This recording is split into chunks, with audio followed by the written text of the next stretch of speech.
Okay, it's time for another very simple and straightforward strength and power workout for boxing. We will only be using accessible items that are available in most training facilities and commercial gyms. And this is going to be the format of the entire session. Look at the table. If anything seems complicated to you, don't worry, we will go through everything. We will go through the execution, what those numbers mean and all of that. So the exercise selection here, the exercises that I have chosen are very simple. It is meant to target a broad audience and almost anybody can do them and learn them relatively quickly.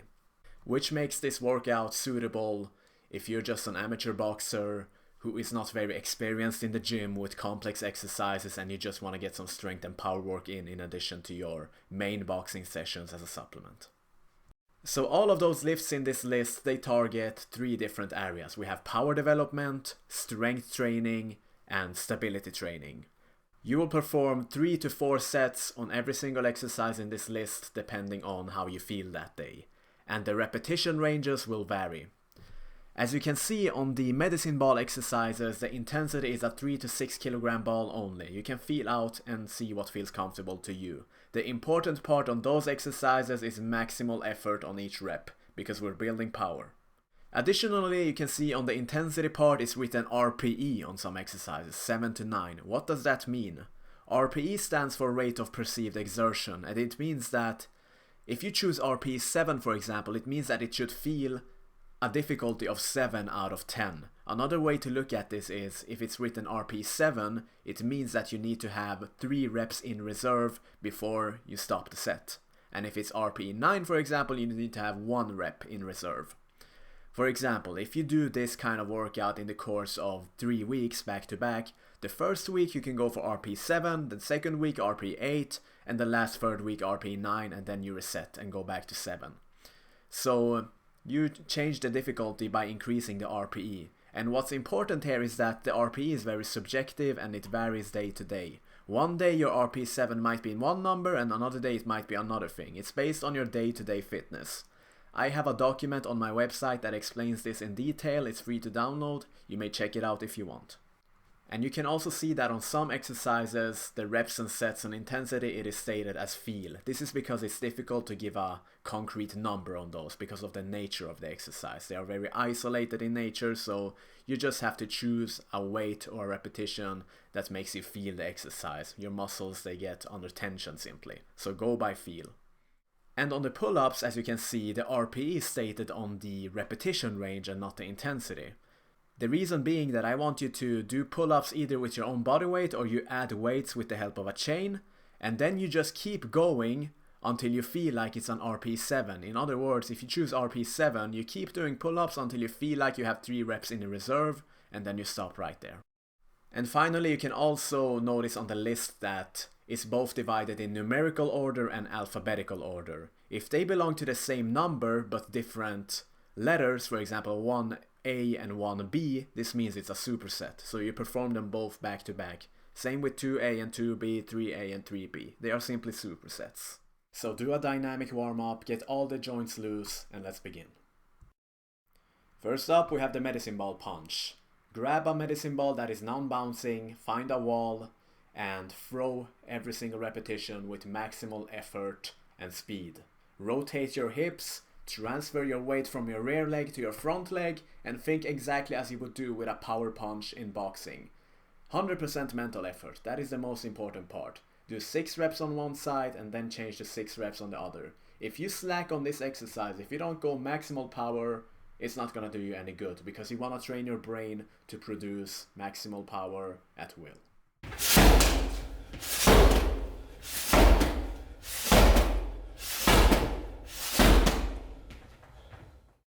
Next up we have the kettlebell power snatch, and because we are using kettlebells instead of traditional barbells, it's gonna be way easier to learn and technical faults will be less unforgiving on this one.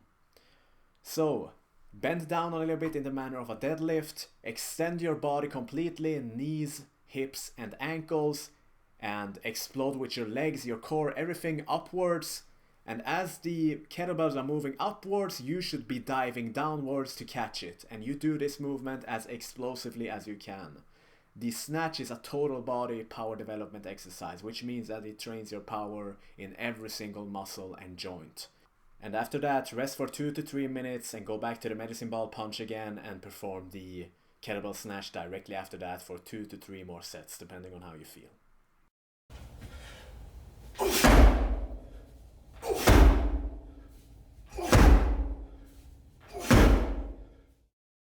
Next up, we have the medicine ball chest pass. This is for arm and chest power. Put the medicine ball against your chest as if you're doing a bench press and throw it out with your arms in the manner of a bench press as powerfully as you can. Try to lock the rest of your body so that only your chest and arm are doing the throwing action. Do this for 8 to 10 repetitions as powerfully and explosively as you can. So imagine the rest of your body is like a statue, it's only your chest and arms doing the movement. Maximal power.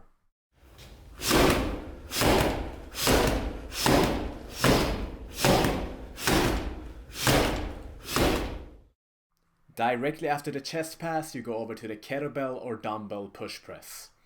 You have to clean the weight up to your body and let those kettlebells or dumbbells rest on your upper body. Like, don't hold them out with your wrists or your arms. It's gonna take much more effort than it has to. So keep it close to your body, chest and back tight, core tight, take a deep breath, and you dive down, you do a dip with your legs, like a short and elastic dip to do a preparatory movement, and then you extend your legs completely as if you would on a jump, but your toes kind of are pinned against the ground.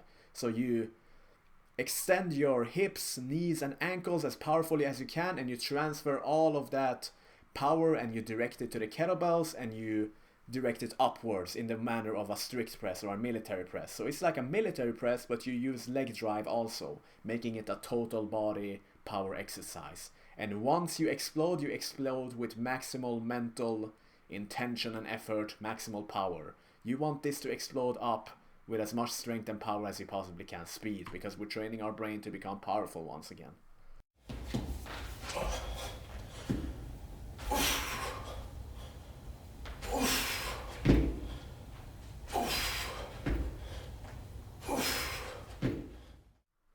Next up we have the Goblet Squat, and this is probably one of the easiest squat variations to learn. Easier than a barbell back squat, easier than a front squat. This is one of the easiest variations to learn, and it's very good for a broad audience who is not experienced in the gym. Anyways, you clean the weight up, you put it tightly against your chest. Now I like to hold the round part of the kettlebell against my body instead of just holding the handle, which other people recommend, because I feel like it's hard to use your whole body to assist in the lifting of the kettlebell when doing that way. So I hold the bottom, the goblet part of it, that is, and tightly against your body. Let your body do the work. Don't hold it with your wrist or your arm only. Tightly against your body as if you're almost hugging it, so that your whole body assists in the movement. Take a deep breath, core tension, rotate out your femur so you activate those glutes, down with control and up with maximal speed.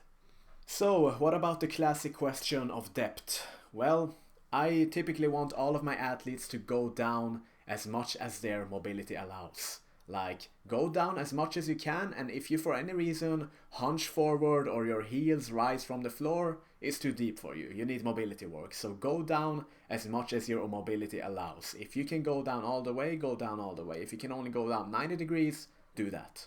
I have a video on this topic, it's called Science of the Squat. Check it out if you want, it's gonna be more in-depth. Directly after the Goblet Squat, we go over to the Ballistic bench push-up. This is a plyometric, explosive upper body exercise once again, so maximal effort on each rep. So put a bench and do regular push-ups on it, but only use like your upper body when you are doing those. So go down until your chest touches the bench and throw yourself upward and create as much altitude and power as you can on each rep. That is a good identification that you have generated power. The more like you float in the air, the more altitude you create, the more power. And take max effort into each rep. This is for upper body power development.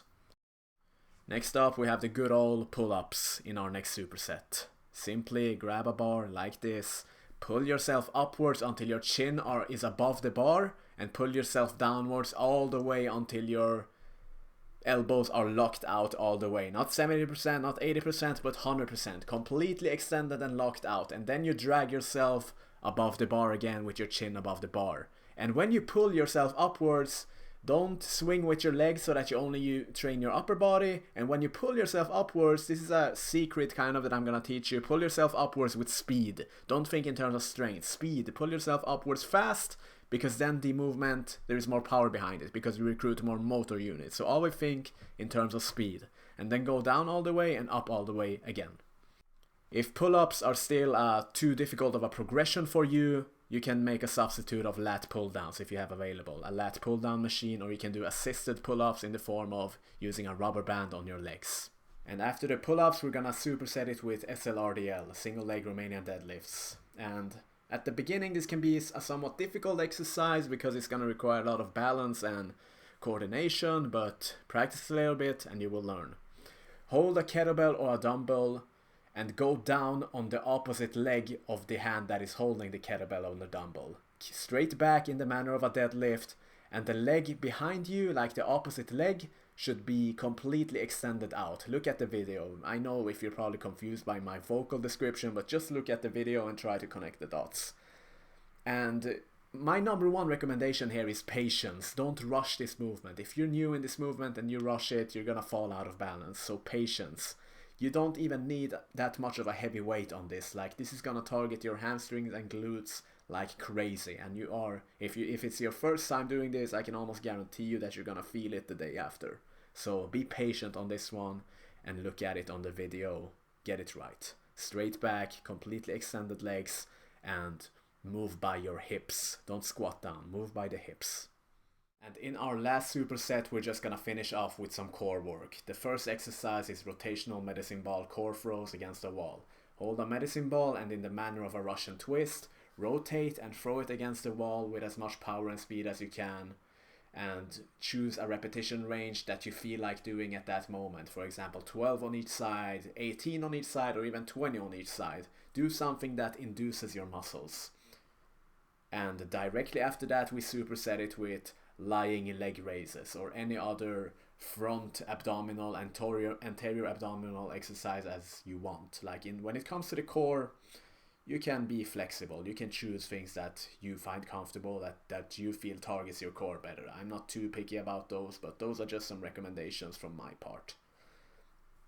That's it for this very simple but effective boxing strength and power workout. Remember to look at the list and get everything right. And remember, there are supersets, for example 1A and 1B, they are performed back to back. Same with 2A and 2B. They are not separated, they are supersets. So watch everything, try everything out, like the exercises if it's your first time, and then you can get started. And at the end of this video, I'm also gonna include a little list of frequently asked questions. Good luck.